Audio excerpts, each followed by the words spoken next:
சேர்ந்துட்டியாப்பா? இவ்வளவு நாள் எங்கப்பா இருந்த?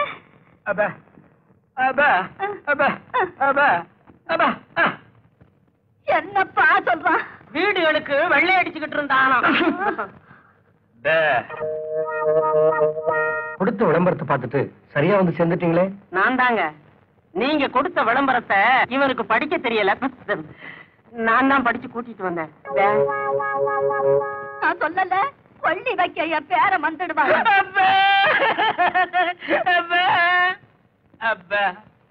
என்னப்பா சொல்றான்? எப்ப கொள்ளி வைக்கன்னு கேட்க. நான் உயிரோட இருக்கும் போது கொள்ளி வைக்காத, அப்புறம் வை. அப்படியே செஞ்சிடறோம்.